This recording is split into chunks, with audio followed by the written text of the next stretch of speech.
por mandado seu, minha alma deixa a terra e vai gozar no céu. O mundo desprezei, seu lucro e seu louvor, e Deus por meu guinhão tomei e protetor.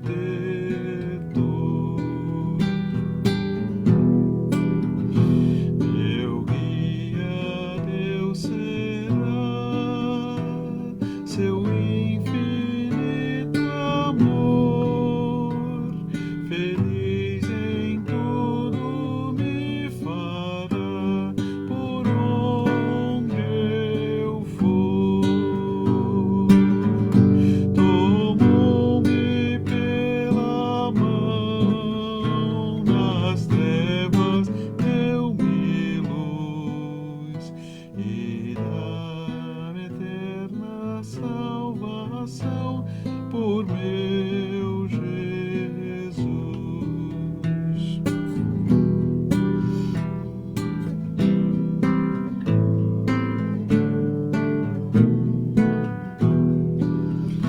Meu Deus por si jurou, eu nele confiei,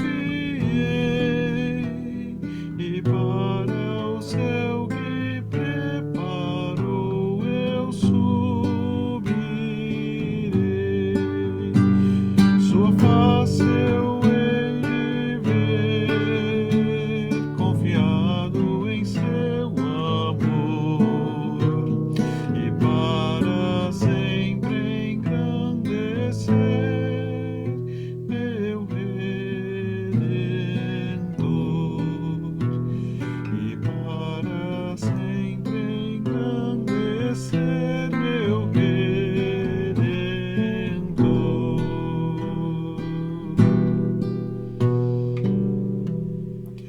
Amém, amém, amém. E eu sei que você provavelmente conhece essa história, porque eu já contei antes, a história do hino 21, que nós acabamos de cantar, esse hino chamado Igdal, que quer dizer exaltado em hebraico. Ele é um hino que é atribuído a Daniel ben Yudá, ou seja, Daniel, filho de Judá, de 1404, e é uma antiga melodia hebraica que nós aqui cantamos juntos, o Igdal, em que nós celebramos a certeza de que o Senhor criou os céus e terra e também nos criou para que possamos estar aqui diante de Deus neste momento.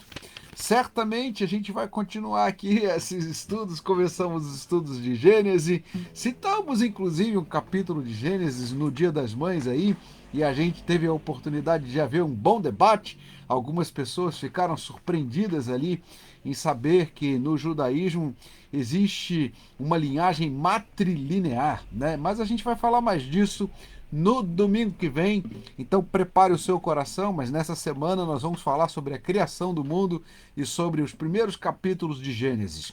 Nós saudamos aqui a Cleidiane, saudamos a Marisete, saudamos com ela também aqui a Nólia, saudamos a Lídia, o presbítero Marcos Macedo, e queremos convidar você para continuar cantando a criação do mundo e cantando aquilo que o Senhor fez por nós. Eu comecei com o hino 21, e agora nós vamos cantar um cântico. Você certamente conhece esse cântico.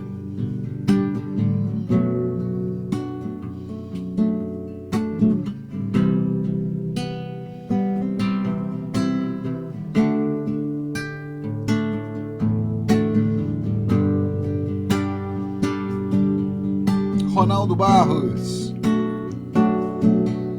Comunidade Evangélica de Vila da Penha, nos ensinou a cantar esse cântico, e todas as igrejas cantam junto com eles. Nosso Deus é soberano, Ele reina antes da fundação do mundo. Nosso Deus é soberano, Ele Ele reina antes da fundação do mundo. A terra era sem forma e vazia, e o Espírito do nosso Deus se movia sobre a face das águas. Foi Ele quem criou os céus dos céus, fez separação das águas da terra seca. Foi Ele quem criou os luminares e criou a natureza e formou o homem. Glória a Deus por suas maravilhas, pela sua grandeza. Glória a Deus, glória a Deus por suas maravilhas, pela sua grandeza. Glória a Deus, glória a Deus. Você conhece esse cântico? Se você conhece, diga amém. Diga com todo o seu coração, com toda a sua alma, com todo o seu entendimento. Ele nos criou e nos criou para si. Ele nos criou para estarmos na presença dele e formou o homem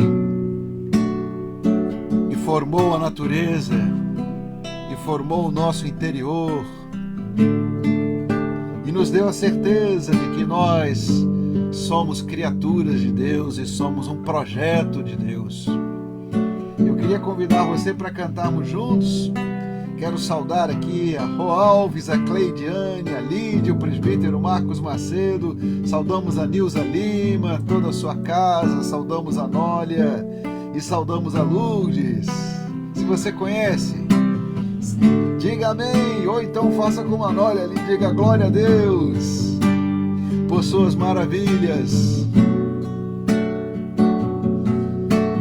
Se você não conhece, vai aprender. E nós estamos praticamente cantando o texto de Gênesis.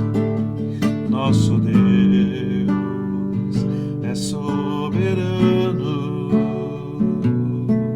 Ele reina antes da fundação do mundo. Nosso Deus é soberano, Ele reina antes da fundação do mundo. Agora o texto de Gênesis. A terra era sem forma e vazia, e o Espírito do nosso Deus se movia sobre a face das águas.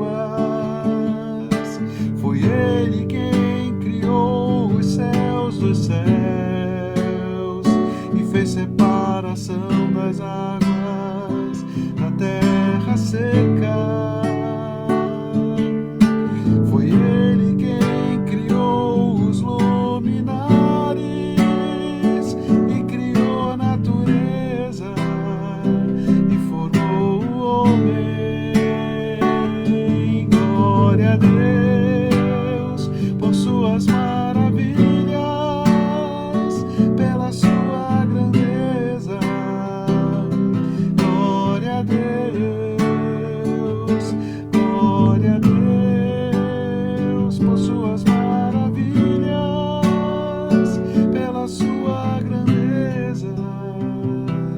Glória a Deus, glória a Deus.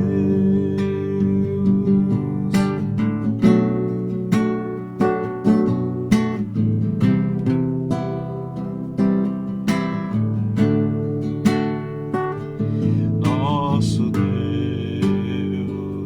é soberano, Ele reina antes da fundação do mundo. Nosso Deus é soberano, Ele reina antes da fundação do mundo. terra era sem forma e vazia, e o Espírito do nosso Deus se movia sobre a face das águas. Foi Ele quem criou os céus dos céus e fez separação das águas da terra seca. Foi Ele quem criou os luminares e criou a natureza e formou o homem. Glória a Deus por suas maravilhas, pela sua grandeza. Glória a Deus, glória a Deus por suas maravilhas, pela sua grandeza. Glória a Deus, glória a Deus.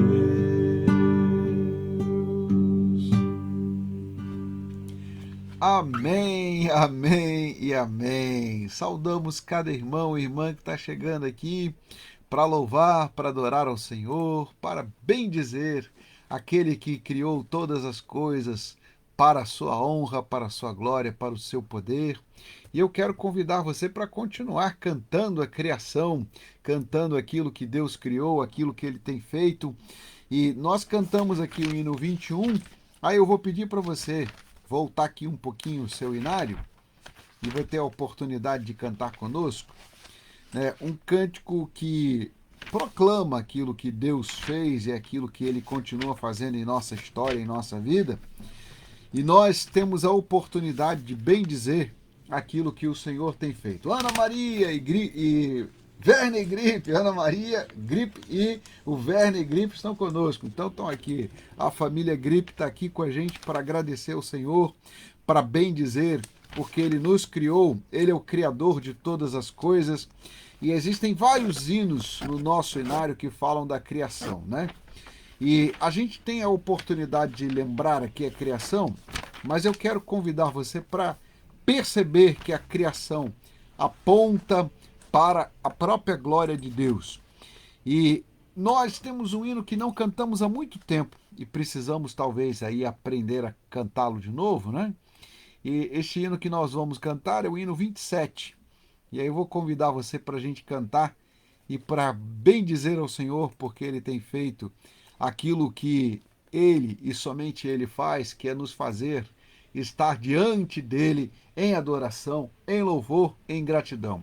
Esse é um tempo em que a gente tem a oportunidade aqui de lembrar que nós já tivemos hinos que cantavam a criação, que cantavam a natureza, e precisamos retomar isso, viu? Não só para que a igreja aprenda a cantar, mas também para que a gente aprenda que assim estamos declarando algo teologicamente, declarando algo também como proclamação de fé.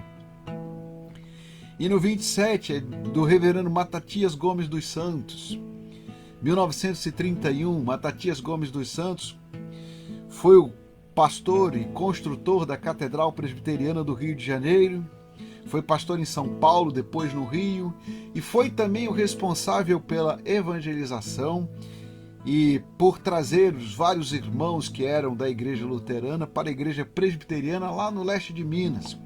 Saía o reverendo Matatias Gomes dos Santos do Rio de Janeiro e ia junto com os colportores, os distribuidores de Bíblias, de fazenda em fazenda, de cidade em cidade, proclamando a grandeza do Senhor. Pode ser que numa dessas viagens que eles faziam naquela época a cavalo, eles estivessem passando ali pelos vales montanhosos de Minas Gerais, com os rios correndo no fundo, e as montanhas estão aqui lembradas, as montanhas de Minas, porque ele fala que no fraugoso ao cantil, na amplitude celeste, um hino ressoa ao Senhor.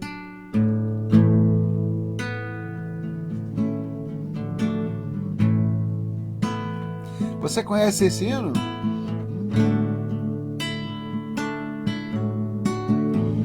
E ele não fala só deste planeta que nós conhecemos, fala aqui do grande esplendor de todos os mundos, de todo o cosmos. As grutas, as rochas imensas dos mundos, o grande esplendor proclamam bem alto constantes um hino ao teu nome, Senhor, nos céus e no mar e na terra, nos bosques, nos prados em flor, no fragoso ao cantil, na amplitude celeste, um hino ressoa ao Senhor, no céu as estrelas brilhantes dos mundos, o grande esplendor, e as brisas entoam ridentes um hino ao teu nome, ó Senhor, nos céus e no mar e na terra, nos bosques, nos prados em flor, no fragoso ao cantil, na amplitude celeste, um hino ressoa ao Senhor, um hino ressoa ao Senhor. As aves alegres na mata, por entre as ramagens em flor, exultam em coro cantando um hino ao teu nome, ó Senhor, nos céus e no mar e na terra, nos bosques, nos prados em flor, no fragoso ao cantil, na amplitude celeste, um hino ressoa ao Senhor.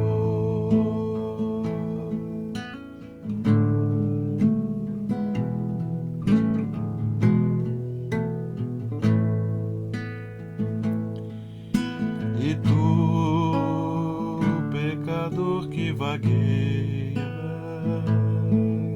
que fazes ao teu Criador, não achas momento em que cantes um hino de glória ao Senhor, nos céus e no mar e na terra, nos bosques, nos prados em flor, no fragoso ao cantil, na amplitude celeste, um hino ressoa ao Senhor, um hino ressoa ao Senhor.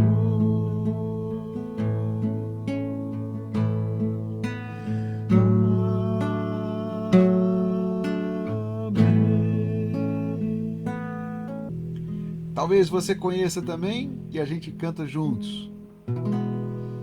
Não há Deus maior.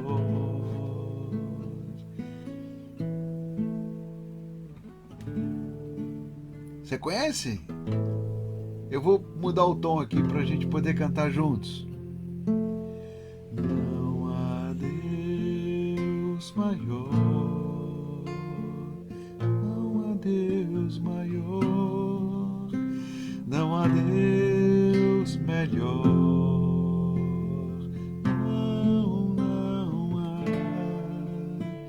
não há Deus tão grande.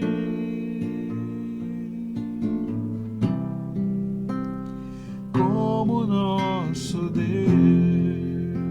Se você conhece, diga amém. Não há Deus maior,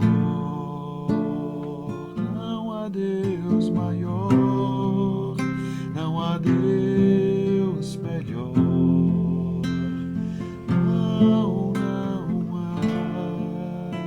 Não há Deus tão grande.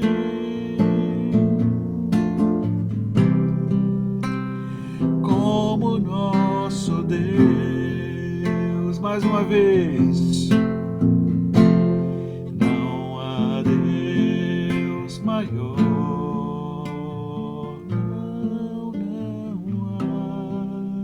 não há Deus melhor,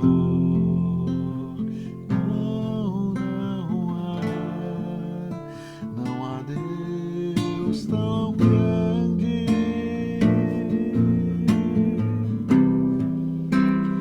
Como nosso Deus. Não há Deus maior,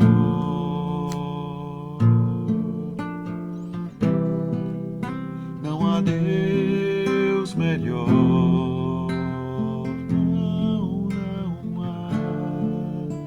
não há Deus tão grande.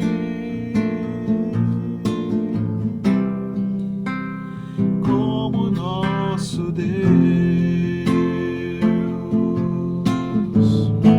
Criou o céu, criou a terra,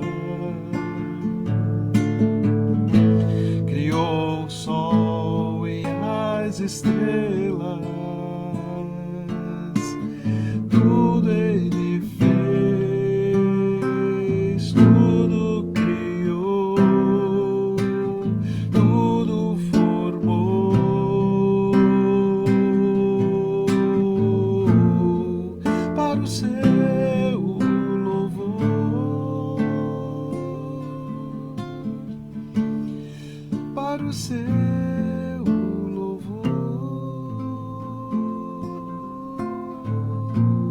para o seu, para o seu, para o seu louvor. Não há Deus maior,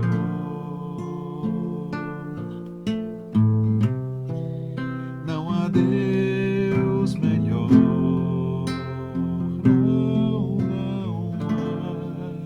não há Deus tão grande. Como nosso Deus.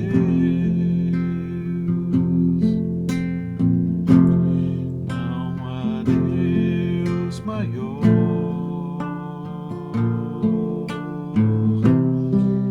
não há Deus melhor,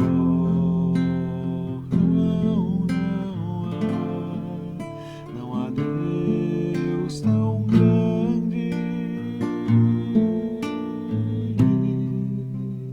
Como nosso Deus. Criou o céu, criou a terra, criou o sol e as estrelas, tudo Ele fez, tudo criou, tudo formou para o seu louvor, para o seu louvor, para o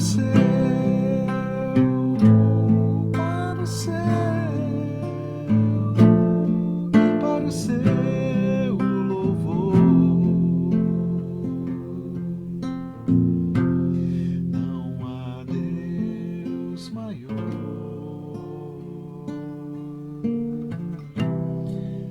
Não há Deus melhor.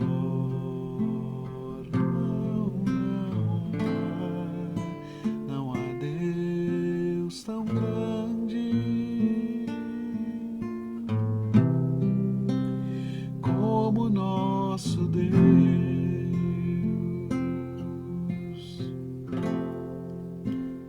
Amém, amém, amém. Bom, eu vou continuar aqui convidando você para cantar a criação, para relembrar aquilo que o Senhor tem feito em nossa vida. E, em especial, quero lembrar a você que nós estamos aqui para proclamar, para dizer, para relembrar aquilo que significa a criação. Então, eu vou terminar esse primeiro momento aqui, em que nós louvamos, e a gente vai terminar com um hino contemporâneo. Nós cantamos aqui 2 hinos do Inário, 21 e 27, cantamos 2 cânticos mais antigos, agora um cântico de Vencedores por Cristo, que certamente alguns conhecem, talvez outros não conheçam, mas a gente vai ter a oportunidade de cantar juntos.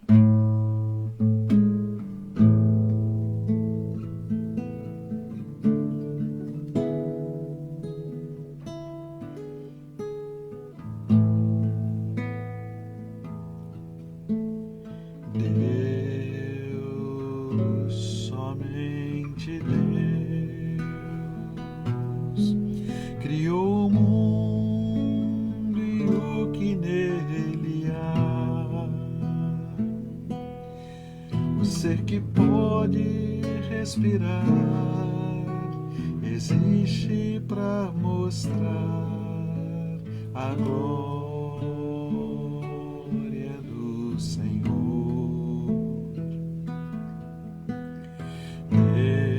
Deus, somente Deus, seus mistérios pode revelar, seus desígnios quem jamais um dia conheceu, pois Deus somente é Deus.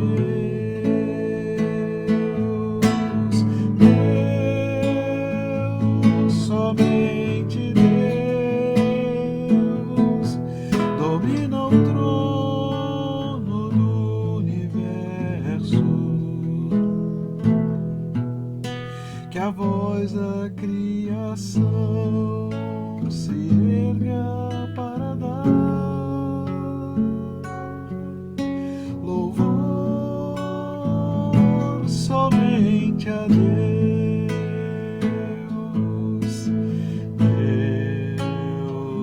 Somente Deus, eternamente em nós há de inspirar a alegria de adorar, desejo de exaltar a Deus, somente Deus.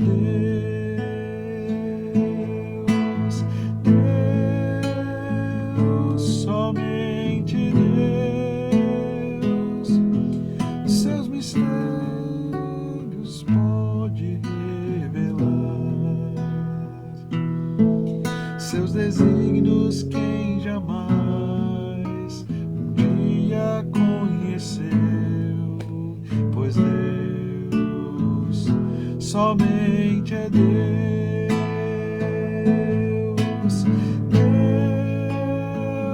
Somente Deus domina o trono do universo. Que a voz da criação se erga para dar louvor somente a Deus. A voz da criação se erga para dar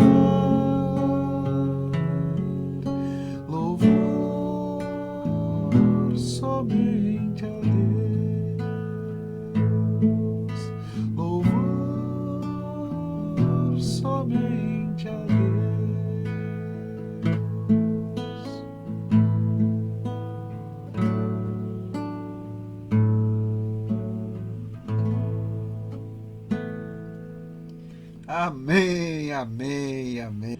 Amém, amém, amém. Terminamos glorificando o Senhor, porque tudo foi criado para a glória de Deus. Então, se tudo foi criado para a glória do Senhor, nós estamos aqui dando glória a Ele, ao Pai, ao Filho e ao Espírito Santo. Quase que dá para a gente cantar isso também, né? Glória ao Pai, ao Filho e ao Santo Espírito, como era no princípio. E a gente vai cantar isso amanhã, então. Seja hoje para sempre. Amém, amém, amém. Bom, irmãos e irmãs, nós vamos fazer um momento de oração aqui, né? Porque nós temos aí o menino Daniel continua na nossa oração. Nós vamos orar pelo Werner, que é um pedido especial ali. Creuza pedindo também pela sua imunidade. Vamos acrescentar aqui na nossa oração também a Joelma, o Martinho. Vamos colocar aqui diante de Deus também os irmãos e irmãs que estão aqui conosco, cada lar, cada família representada. Eu lembro sempre aqui, se você está dirigindo, não precisa fechar os olhos, nem precisa parar o carro. Tem gente que diz assim, pastor, não dá para parar o carro, não. Lembro do nosso irmão Francisco e dos nossos irmãos caminhoneiros que dizem, pastor, não dá para parar aqui na estrada, não. Mas eles acompanham a hora da aliança aí e acompanham em intercessão, em oração, em espírito e em verdade. Mas se você pode ir para o seu cantinho de oração, para o seu lugar de oração, para o seu quarto onde você está em secreto, se você pode ir aí para, quem sabe como Daniel, para a sua janela, para o seu canto de oração, eu queria convidar você para fazer isso nesta hora. Nós vamos interceder e se você puder, erga as suas mãos, vamos falar com Deus. Vamos orar? Pai bendito, Deus eterno e todo-poderoso, Criador dos céus e da terra, Tu enviaste teu Filho amado para que este mundo seja recriado, renovado, refeito, restaurado, como nós aprendemos no livro do Apocalipse. E de eternidade a eternidade tu és Deus, e antes que o mundo existisse, o Pai, o Filho e o Espírito Santo já tinham um plano e um propósito para todas as coisas, e nós aqui estamos cumprindo este propósito. Pai Santo e Eterno, nós te pedimos que o Senhor agora abençoe o Werner, abençoe o Arthur, abençoe o Daniel, abençoe a Creuza, abençoe a Joelma, abençoe o Martinho, abençoe, ó Pai, cada irmão e irmã que está aqui clamando pela sua saúde e que coloca os seus motivos diante de Deus, mas também pedimos, Senhor, que o Senhor entre com providência em todas as coisas e que possamos ver a tua provisão, a tua providência e a tua promessa em nossas vidas. E tudo isso nós te pedimos e te agradecemos, no nome santo e precioso de Jesus Cristo, nosso Senhor e Salvador. A Ele seja toda honra, toda glória e todo louvor, na Igreja e pelos séculos dos séculos. Amém, amém e amém. Ali, escreveu ali a Nólia Rios orando, acho que você pode escrever isso também, a Creuza também escreveu orando e a Rô Alves escreveu Arthur está melhorando, graças a Deus, mas ela pede que a gente continue orando por ele, então a gente continua orando, só para você saber, Rô, entrou aqui na lista de oração, entrou aqui no livro de oração, não só sai se pedir para sair.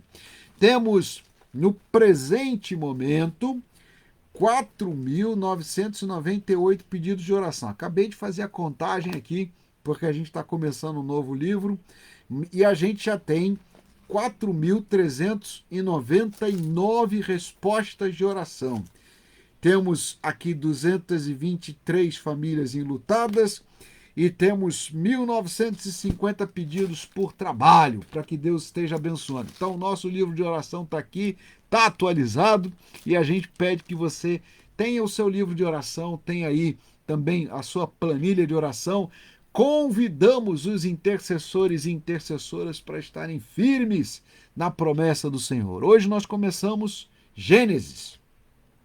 A gente terminou Apocalipse, isso foi semana passada, agora a gente começa Gênesis e a gente vai lendo capítulo por capítulo até chegar em Apocalipse de novo, viu? Porque é assim que a gente deve fazer a leitura da Bíblia, meditando nas Escrituras, uma vez, duas vezes, três vezes. O bom é que você possa dizer ao final da sua vida: eu li a Bíblia várias vezes e ela faz parte da minha história, da minha caminhada, da minha memória, da minha vida. Porque a palavra de Deus é viva e eficaz, a palavra de Deus tem poder. E ela atravessou milênios, atravessou idiomas para chegar até nós. Nós vamos começar aqui com Gênesis capítulo 1. Eu vou ler aqui a versão da nova tradução na linguagem de hoje e depois a gente vai comparar com outras versões e vamos entender bem essa tradução da Bíblia. Mas caso você tenha interesse em buscar aqui as fontes, a gente sempre bota a nossa fonte, né? Nós vamos utilizar essa daqui, olha, o Antigo Testamento Poliglota. Essa bibliazinha pequenininha aqui, que é uma edição da editora Vida Nova, em conjunto com a Sociedade Bíblica do Brasil. Olha, é uma edição conjunta. Infelizmente, a gente tem que dizer que esta é uma obra rara e que a gente, infelizmente, não tem esse livro à disposição de todos, mas a gente vai compartilhar aquilo que o Senhor nos concedeu, né? Então, a Noélia está dizendo ali, primeiro livro da Bíblia. Vamos começar, Gênesis. Primeiro eu preciso falar sobre o nome. Gênesis é o nome do livro na Septuaginta, a versão dos 70, a versão em grego. Por isso é que a gente pegou o Novo Testamento, o Antigo Testamento poliglota, porque esse Antigo Testamento poliglota, ele tem uma organização aqui que mostra a diferença entre o texto grego e o texto hebraico. Eu vou botar para você ver aqui, ó. Aqui está o texto grego, que dá nome ao livro, e é o texto da Septuaginta, a versão grega. É a versão grega chamada Septuaginta porque 72 sábios, e é a versão dos 70, que é assim que ela é conhecida, a Septuaginta, foram contratados pela Biblioteca de Alexandria para fazer a tradução do hebraico para o grego. Então, para você saber, né, durante o tempo do mundo helênico, durante 200 anos, o grego foi a grande língua cultural ali de toda a região em volta do Mediterrâneo, pegava do norte da África, passando por todo o Oriente Médio, passando também, claro, pela Península italiana, pela Península Grega, pela atual Turquia e chegando até a Espanha. Então todo mundo em volta do Mediterrâneo, da Espanha até o Marrocos. Toda aquela região era a região de influência grega, mas isso chegou mais longe, porque o Império Helênico grego alcançou os persas e chegou até a região do Punjab, na Índia.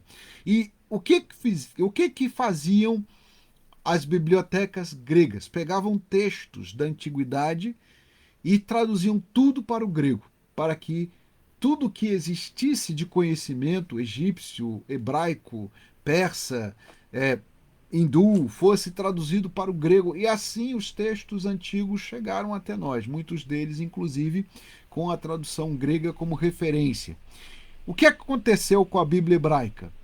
A Bíblia hebraica chegou até nós através da Bíblia grega, e por isso nós chamamos o primeiro livro da Bíblia de Gênesis. Gênesis para dar a ideia das origens. Gênesis em grego quer dizer origens. Mas o livro das origens, o livro do Gênesis, não chama Gênesis em hebraico. Em hebraico ele chama Bereshit, que é uma tradição dos hebreus. A tradição israelita é que a Bíblia hebraica, a Bíblia israelita, ela tem sempre o nome do livro com a primeira palavra de cada livro. Então, qual é a primeira palavra de Gênesis? Bereshit, e depois vem Bara Elohim. No princípio criou Deus. É o que está escrito aqui em hebraico. E aí a gente tem o Bereshit, que em grego é enarque, para dizer que é na antiguidade, nas origens. Né? E aqui, quando a gente tem uma expressão, por exemplo, de que alguma coisa é muito antiga, a expressão grega é esta. E o livro chegou até nós com o nome de Gênesis, Origens, mas ele chama-se no princípio, Bereshit, que é a primeira palavra hebraica do livro. Nós queremos dar boa noite também, saudar aqui a Vilda, o Mateus, a Mariana e toda a sua casa. Eu quero convidar você para acompanhar comigo a leitura do texto de Gênesis. Nós vamos fazer a leitura até o verso 7, mas hoje e amanhã nós vamos acompanhar todo este capítulo aqui. Então vamos lá juntos. Vou ler, lembra que eu vou ler para você na nova tradução na linguagem de hoje. Almeida é aquela versão que a gente conhece de coração, de cor, e que diz assim: no princípio criou Deus os céus e a terra. Pois como é que está na nova tradução na linguagem de hoje? No começo criou Deus os céus e a terra. A terra era um vazio, sem nenhum ser vivente, e estava coberta por um mar profundo. A escuridão cobria o mar, e o Espírito de Deus se movia por cima das águas. Então disse Deus: haja luz, e a luz começou a existir. E Deus viu que a luz era boa, e a separou da escuridão. Deus pôs na luz o nome de dia, e na escuridão pôs o nome de noite.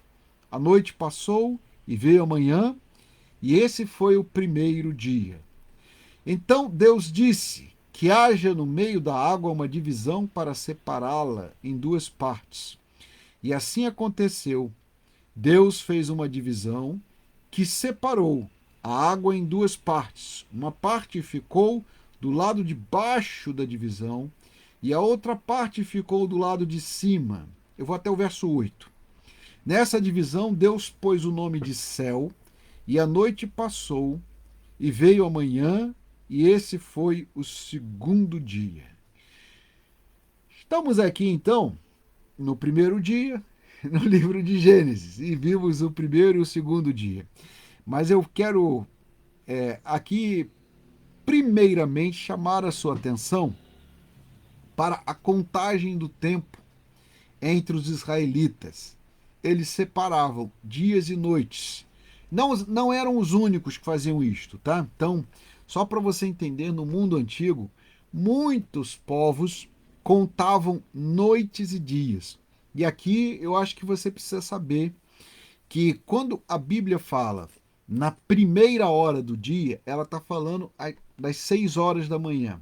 Então, isso é importante porque às vezes a gente vai encontrar em Almeida, principalmente assim, no primeiro dia, na primeira hora do dia, na primeira vigília da noite. E aí, as versões contemporâneas, o que elas fazem? Elas traduzem para a nossa linguagem de hoje, traduzem para as horas que nós usamos hoje. Mas os meses e os dias eram contados de maneira diferente na antiguidade.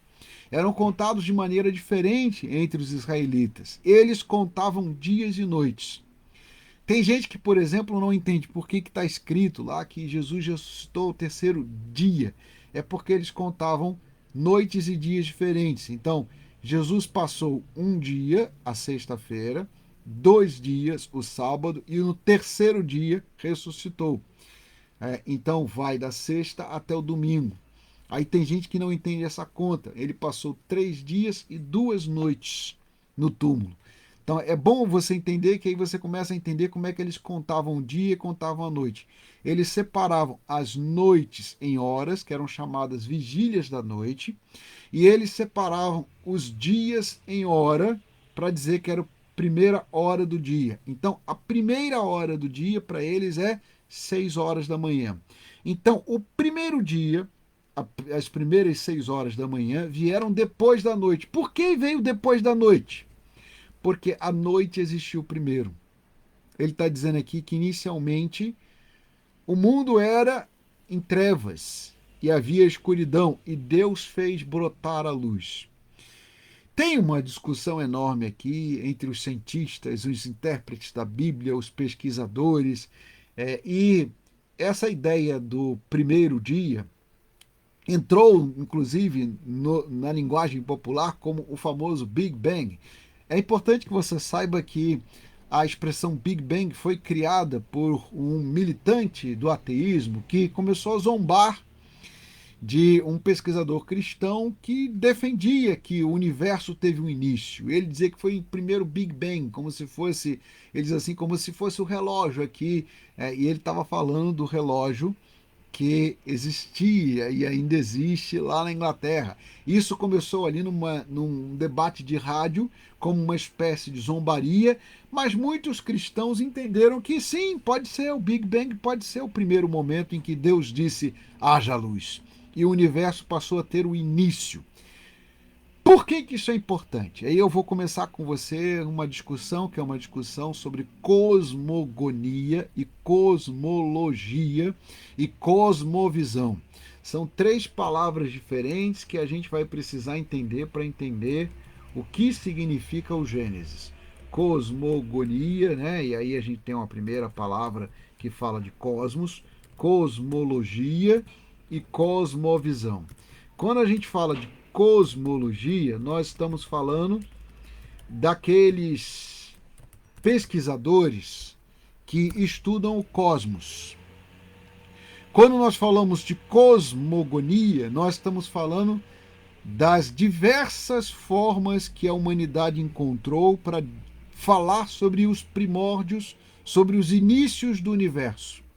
Então, a cosmogonia hebraica é aquela que está aqui na Bíblia hebraica, que começa com a escuridão. E da escuridão vem a luz. É importante você entender isto? É importante para você entender que primeiro veio a noite e depois veio a manhã e o primeiro dia. Para você começar a entender que na cosmogonia hebraica Deus fez com que a luz existisse. Quando João fala a respeito disso, ele está dentro desta tradução e dentro desta tradição. Por isso ele diz: no princípio era o Verbo, e o Verbo estava com Deus, e o Verbo era Deus, e ele era a luz. Aqui a gente começa a perceber aqui que existe um princípio aqui que aponta para a interpretação trinitária da Bíblia. O Deus Pai, Criador presente, Cristo, a luz do mundo, fazendo com que as trevas deixem de existir, e o Espírito de Deus pairando sobre esta realidade, sobre este mar profundo da escuridão que existia. Aqui é importante a gente olhar esse texto e entender o que isso significa, porque esta referência às águas, ao mar profundo, ela é uma referência que aponta para quê? Alguns intérpretes da Bíblia dizem aponta lá para aquilo que está lá em Apocalipse, o mar que representa uma outra realidade. Outros vão dizer que aqui é possível que tenha acontecido um movimento inicial em que a vida tenha emergido das águas. Aí tem interpretações entre teólogos, intérpretes da Bíblia e cientistas que vão tentar fazer aqui uma espécie de cosmovisão comum a respeito do Gênesis. Então, eu só queria que você entendesse que o ponto mais importante deste texto é que ele diz que o universo teve uma origem. E aqui a gente tem aquele conceito que é de seta do tempo. Agostinho, que agora está sendo muito lido porque, afinal de contas, Agostinho e os agostinianos começaram a ficar na moda, né? Então aí agora, na crista da onda das notícias, Agostinho foi o primeiro a fazer uma interpretação do Gênesis e dizer assim: Deus aqui inventou o tempo, porque ele criou o início. E ele que criou o início vai criar também um fim. Essa visão é uma visão importante, por quê? Porque os povos pagãos tinham uma ideia de ciclo do tempo. Havia um eterno renascer, um eterno retorno. A cosmovisão, que nasce da ideia da criação, é que não existe um eterno retorno. Existe um início e um fim, um alfa e um ômega, um princípio e o fim.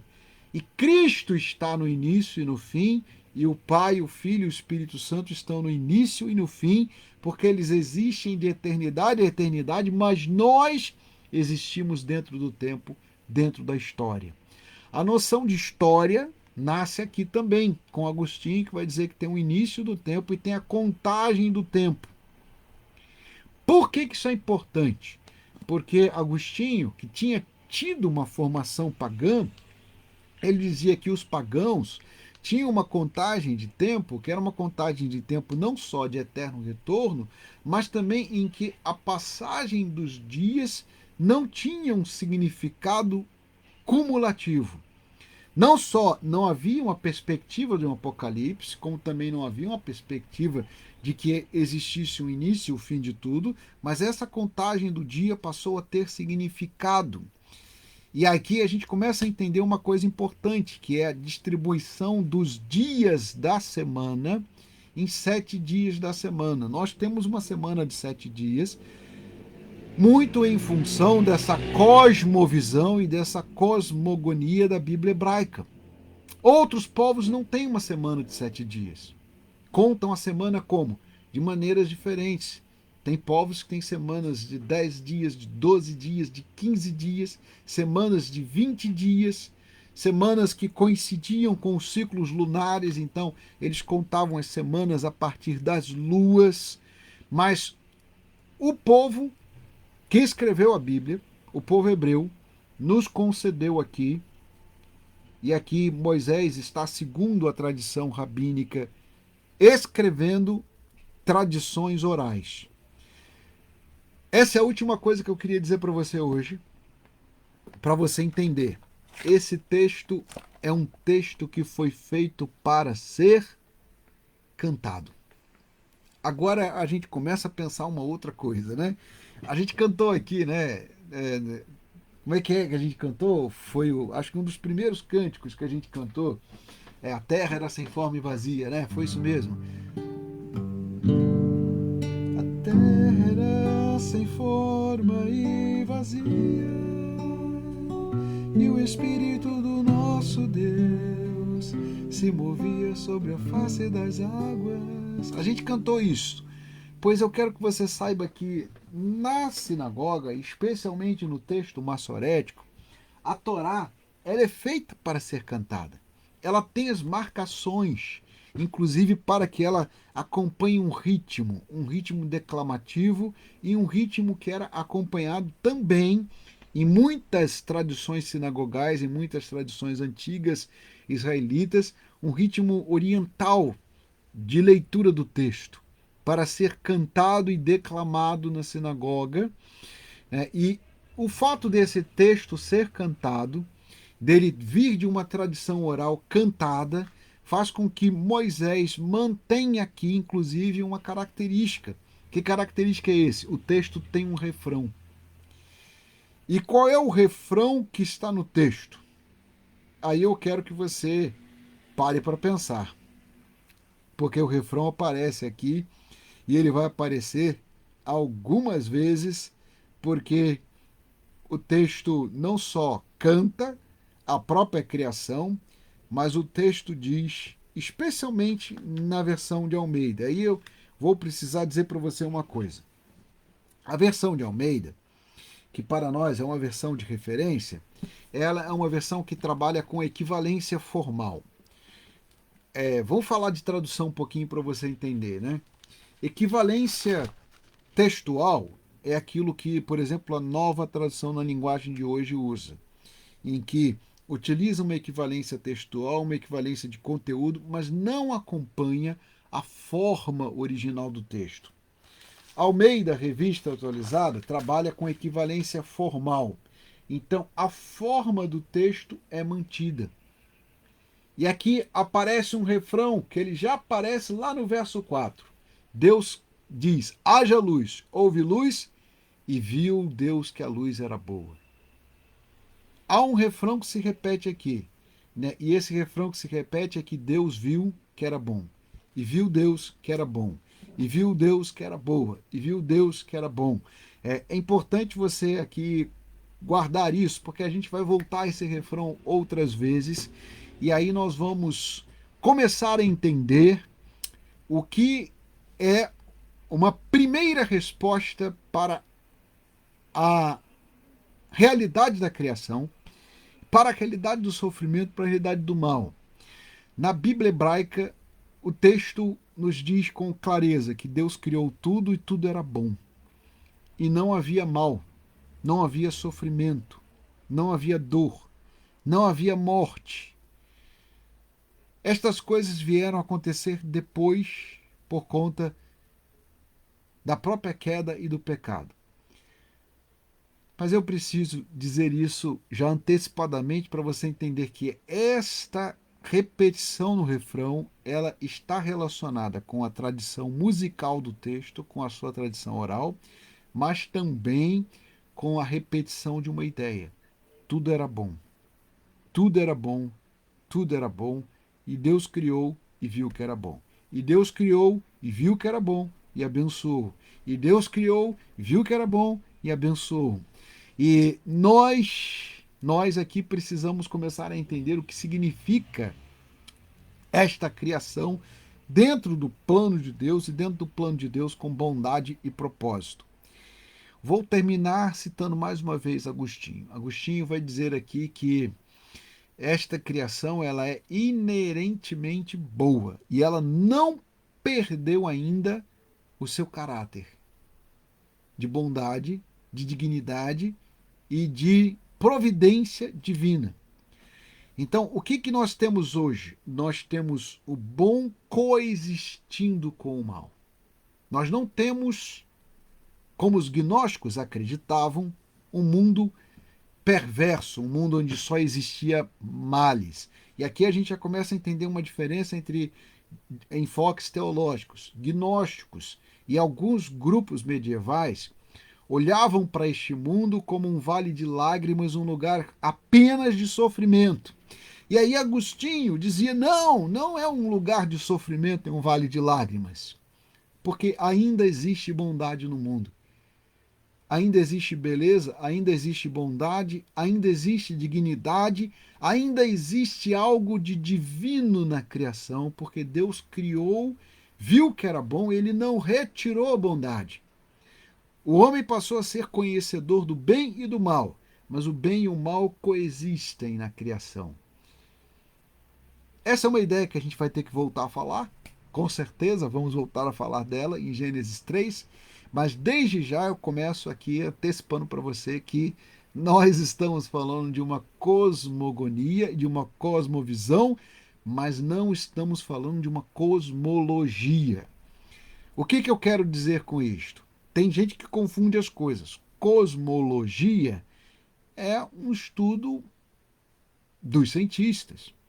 Então, astrofísicos e cosmólogos vão olhar para o universo e fazer perguntas e vão construir hipóteses e vão construir aqui experimentos para tentar entender o universo.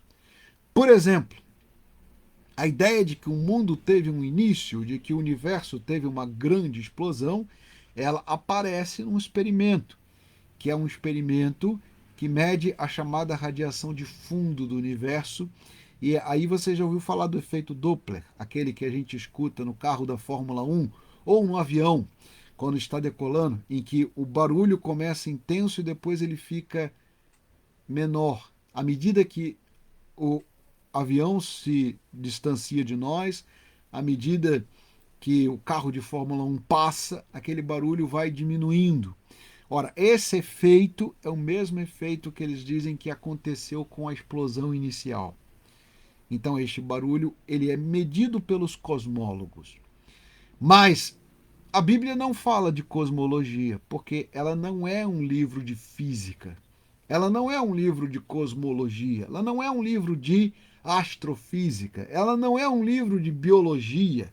A Bíblia não é um livro de química. Quando a Bíblia aborda a natureza, e quando Gênesis fala da natureza, está falando de uma cosmovisão, ou seja, de uma ideia. E esta ideia que constrói outras ideias é que Deus criou todas as coisas. E criou todas as coisas e colocou bondade em todas as coisas, e colocou beleza em todas as coisas, e colocou a sua bênção em todas as coisas. Então, a beleza, a bondade e a presença de Deus estão na criação, porque Ele é o Criador e toda obra criada fala a respeito do seu Criador. É disso que a Bíblia também fala ao dizer que Deus criou todas as coisas e Ele constatou que era bom, viu que era bom e abençoou. E ele nos dá aqui algumas coisas que nos ajudam também a entender o nosso tempo, a entender a nossa realidade. A ideia aqui é que a primeira coisa que é criada é o dia. Claro que tem algumas pessoas que perguntam assim: como é que Deus criou dia e noite se um pouco mais para frente o texto vai dizer que Deus criou os luminares? É porque se você prestar atenção no texto, você vai ver que primeiro criou o dia e noite, depois apareceram os luminares. O que significa essa ideia de que tem duas partes de água? As águas que ficam de baixo e as águas de cima. Por que essas águas são separadas? Por que Deus criou o dia e depois criou o céu? Essas ideias nós vamos ter que discutir amanhã. E aí nós vamos ter que entender a história do universo e a história da criação segundo a concepção hebraica. E vamos entender também por que eles estão falando que Deus criou o tempo antes de criar o céu. Porque é isso que o texto está dizendo. E aí a gente vai ter que voltar ao comentário de Agostinho, mas vamos também acompanhar aqui o que os teólogos viram ao longo da história. Porque a primeira coisa que Deus criou foi o tempo. E separou noite e dia. E depois ele cria os céus. E depois ele separa as águas. Então, o que significa esta criação dos céus e essa separação das águas? Eu vou pedir que você reflita sobre isto, mas, acima de tudo, vou pedir que você reflita sobre a ordem que Deus aqui estabeleceu. Por quê? Porque esta ordem, ela não é de cosmologia. Ela é uma ordem de cosmovisão. Ela é uma ordem de visão de mundo. E ela diz alguma coisa a respeito da teologia hebraica que a gente vai desenvolver e vai aprender também no livro de Gênesis. Então, entenda aqui que a ordem aqui não é aleatória. A ordem aqui acompanha as estrofes e um refrão de um hino. Eu gosto de usar essa referência para você entender o que significa esse texto de Gênesis 1. Ele era declamado, ele era cantado e ele fazia parte da tradição oral, antes de ser registrado. Segundo a tradição judaica, ele foi registrado por Moisés. Como Moisés não estava lá na criação, ele registrou aquilo que ele ouviu e aquilo que ele aprendeu. É óbvio que Moisés não estava lá na criação, né? E isto que ele aprendeu e ouviu, ele aprendeu e ouviu a partir da tradição de Israel. E os israelitas aprenderam isto a partir da inspiração do Espírito Santo. E aqui eu vou dizer de novo para você essas três palavras: inspiração, revelação e iluminação. Para a gente começar a entender o que significa, o que esse texto diz. Tem muita gente ali que olha o texto como nós precisamos aqui destacar e olha esse texto pensando assim: esse texto trata da origem do universo. Embora ele fale tangencialmente da origem de todas as coisas do universo, esse não é o objetivo do texto. Tem gente que acha assim: o texto está falando das origens. Não. Isso está lá no Gênesis, na ideia de que no princípio criou Deus os céus e a terra. Mas não é esse o objetivo do texto. O objetivo desse texto é mostrar a ação de Deus, o poder de Deus e a criação acontecendo pela palavra de Deus. Então, queria que você entendesse qual é o objetivo desse texto. O objetivo desse texto não é contar a história do universo. Não. Até porque se fosse para contar a história do universo, ele estaria escrito de outra forma. O objetivo desse texto não é falar de átomos e nem de partículas atômicas. Não é o objetivo desse texto aqui falar de biologia, de química, de física, de ciências da natureza. O objetivo desse texto é falar do poder do Criador e é falar da palavra. Veja que o texto diz que Deus falou. Este aqui é um verso poderoso. O verso 3 diz assim: Disse Deus, haja luz, e houve luz. A ideia que está aqui nesse texto é que todo o universo foi criado pela palavra de Deus. E a palavra de Deus é que é poderosa e criadora. A ideia aqui desse texto é dizer que Deus criou o universo pela expressão do seu poder e pela expressão do poder da sua palavra. Eu vou finalizar dizendo algo que eu espero que você guarde aí no seu coração. Tem gente que diz que há poder nas palavras dos pais e das mães. Tem gente que diz que as pessoas têm que tomar cuidado com as suas palavras, e tem até um povo que gosta de pensar nisto, que diz assim, há poder nas suas palavras. Então eu queria que você entendesse aqui, meu irmão e minha irmã, queria que você entendesse aqui uma coisa muito importante.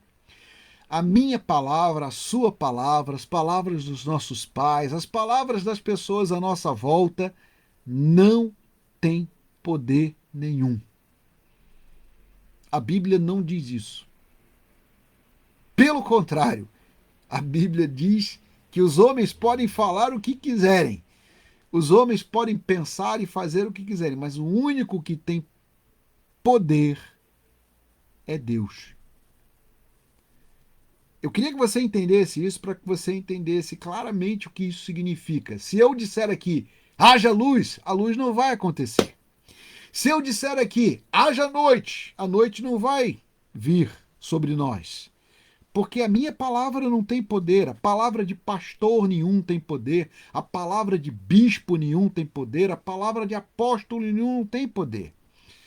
A única palavra que tem poder é a palavra de Deus. As palavras dos pais também não, que às vezes tem gente que diz assim, e a mãe falou para a criança que a criança vai ser um marginal, ela então está irremediavelmente perdida. E tem gente que escreve um monte de livro e fala um monte de coisa e faz um monte de vídeo dizendo que os pais têm poder nas suas palavras. Não tem. Tem até um texto da Bíblia que mostra isso, que o cidadão ouviu uma coisa da mãe e clamou a Deus e Deus construiu outra história. Por que a Bíblia está dizendo isso? Ela está dizendo uma coisa que é importante, que o único que tem poder criador é Deus. Todas as demais realidades deste mundo são criaturas de Deus. A criatura não tem um poder do Criador. E nenhuma criatura tem poder em suas palavras. Então, a única palavra que tem poder, a única palavra que criou todas as coisas foi a palavra de Deus. Esse conceito ele é importante, ele atravessa toda a teologia bíblica, toda a teologia hebraica, e ele é construído para destituir os principados e potestades, os ídolos e as ideias que os governantes, os poderosos tinham a respeito das pessoas, a respeito de Israel. Por quê? Porque as pessoas diziam assim, a palavra do faraó tem poder. Então, um hebreu dizia, não, o faraó não criou o mundo, ele não tem poder. A palavra dos imperadores, dos reis tem poder, porque eles decretam e tem que acontecer. Eles diziam isto nos seus decretos antigos. Mas o único que criou o mundo pelo seu poder, pela sua palavra, é Deus. Então, aqui tem uma resposta teológica e uma resposta a respeito da visão de mundo, da cosmovisão bíblica, em que eles estão dizendo assim, o único Senhor do universo é Deus. O único Criador é Deus. O único que tem poder em suas palavras é Deus. Por isso ele é El Shaddai, o Deus Todo-Poderoso. E aqui eu queria que você entendesse que A expressão Elohim quer dizer Deus dos deuses. Ele é Deus dos deuses, ele é El Shaddai, ele é o Deus Todo-Poderoso, ele é o Criador dos céus e da terra. E o único que tem poder em suas palavras é Deus. Por isso é que Deus criou todas as coisas pela sua palavra. Disse Deus, haja luz, e houve luz. Disse Deus, haja noite e dia, e houve noite e dia. Porque o Senhor Deus, pela sua palavra, criou e sustenta todas as coisas. Por que isso é importante? Porque é justamente diante desta palavra que o povo de Israel construiu a Bíblia hebraica e o copista, o escriba, quando chegava diante do nome de Deus, quebrava a pena. Outro dia eu quebrei o lápis para mostrar isso e escrevia com uma pena nova. E marcava ali com o estilete ou com a pena que ele estava diante de algo que era sagrado. A ideia de que a palavra de Deus é sagrada acompanha a história da Bíblia hebraica. E é importante que a gente entenda aqui que nós precisamos entender que nós somos convidados, como os israelitas foram, a gravar a palavra e a guardar a palavra no seu coração. Lembra aqui que a Bíblia diz? Sobre tudo que deve guardar, guarda o seu coração, porque dele procede as fontes da vida.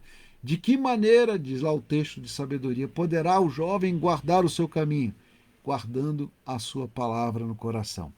Então veja que a gente precisa entender aqui que Deus está colocando dentro de nós a sua palavra. A Roves levantou aqui uma outra questão que eu vou responder amanhã, tá bom? Mas eu queria pedir a você agora, meu irmão e minha irmã, queria pedir a você agora que descansasse na palavra e no poder de Deus. Porque Deus tem uma palavra especial para você, e a palavra de Deus não é a palavra dos homens. E a palavra de Deus nunca volta vazia. Ela faz o que lhe apraz.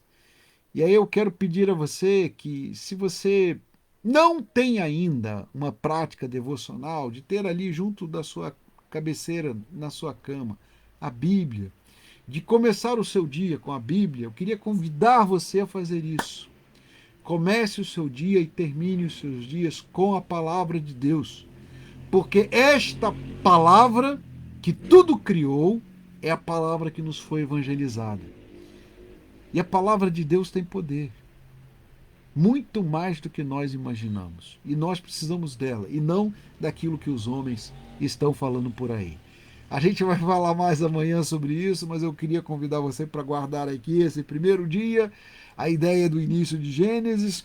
Eu sei que tem um monte de dúvidas aqui aparecendo, já tem aqui gente escrevendo no WhatsApp. Se você quiser escrever também, clique aí no íconezinho de WhatsApp que aparece aqui no Facebook, mande a sua mensagem ou mande a mensagem como alguns estão mandando também pelo Messenger. Então, pelo Messenger, pelo Facebook, pelo Instagram, pelo WhatsApp, a gente recebe as perguntas.